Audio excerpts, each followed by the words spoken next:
মন যদি চায় চিকেন বিরিয়ানি খেতে ঘরেই বানিয়ে ফেলুন, একটু চাল আর একটু মাংস দিয়ে। আমি চালের মধ্যে নুন দিয়েছি, চাল দিয়েছি, আর তার মধ্যে গোটা গরম মশলা দিয়ে দিয়েছি, সামান্য একটুখানি দিয়ে দিয়েছি পেঁয়াজ, একটা পেঁয়াজ কেটে টুকরো করে দিয়ে দিয়েছি। ব্যাস, আমার চালটা রেডি হয়ে গেছে। দেখুন 90% অবধি চালটা রেডি করে নেবেন। এই দেখুন আমার চাল গোটা গোটা রেডি হয়ে গেছে। এর মধ্যেই আমি চিকেনটা মেখে ফেলেছি।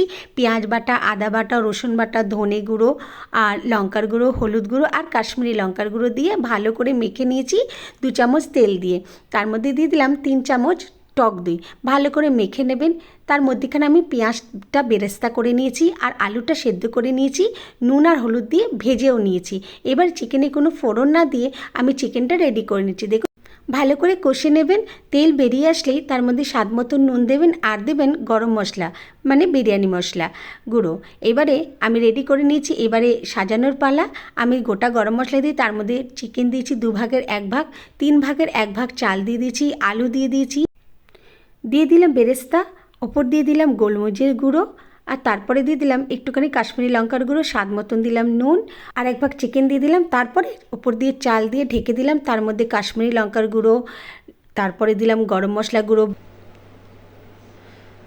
তারপর দিয়ে দিলাম ওপর থেকে বেরেস্তা। এরপর আমি দিয়ে দিলাম স্বাদ মতন নুন আর দিয়ে দিলাম দুধে ভেজানো কেশর। তারপরে ওপর দিয়ে ছড়িয়ে দিলাম পুদিনা পাতা আর একটু বেশি পরিমাণে ঘি, মানে হাফ কাপের মতন ঘি। এই দেখুন আমি ছড়িয়ে দিচ্ছি। ব্যাস, এবারে আমি রেডি করে নিলাম আমার বিরিয়ানিটা। আপনারা হয়তো লক্ষ্য করেছেন বিরিয়ানিতে আমি বড় বড় চিকেন কিন্তু দিইনি, ছোট ছোট টুকরো পিস করা দিয়েছি।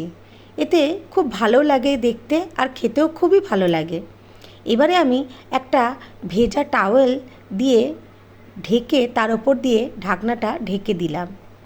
আমি দমে দিয়ে দিয়েছি, কিন্তু তার আগে আমি এর মধ্যে 2 থেকে 3 ফোঁটা আমি দিয়ে দিয়েছি মিঠা আতর।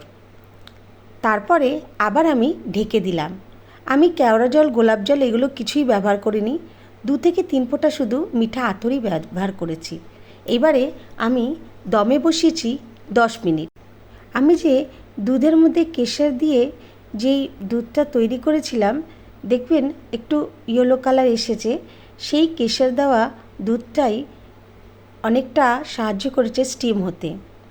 আমি 10 মিনিট স্টিম দেওয়ার পরে আমার কিন্তু বিরিয়ানি রেডি। উফ, এত সুন্দর গন্ধ বেরোচ্ছিল না, কি বলবো আপনাদের। আপনারা কিন্তু এভাবে করে দেখবেন, খুব সুন্দর হয় আর খেতে দুর্দান্ত লাগে। আমি ছোট ছোট চিকেন দিয়ে করেছি, বেশ ভালো লেগেছে আমার। আপনারাও একবার ট্রাই করে দেখবেন কেমন। আর ওপর থেকে আমি দিয়ে দিয়েছিলাম পেঁয়াজ সাজিয়ে স্লাইস করে। কেমন দেখতে হয়েছে বলুন। আপনারা এরমভাবে একবার করে দেখবেন, আপনাদের পরিবারের সবাই আপনাকে খুব খুব অ্যাপ্রিসিয়েট করবে। তাহলে বানিয়ে দেখবেন কিন্তু কেমন। আজকের মতন এইটুখানি, আবার নতুন রেসিপি নিয়ে আপনাদের কাছে চলে আসব। আমার রেসিপি যদি আপনাদের ভালো লেগে থাকে, প্লিজ লাইক, কমেন্ট আর শেয়ার অবশ্যই করবেন। সাবস্ক্রাইব করতে ভুলবেন না বন্ধুরা, কেমন। আগামী দিনে আমি আরও নতুন নতুন রেসিপি নিয়ে আপনাদের কাছে চলে আসব। আজকে তাহলে এইটুখানি রইল। একবার অন্তত করে দেখবেন এরকমভাবে বিরিয়ানি, সত্যিই খুব ভালো লাগবে। নমস্কার।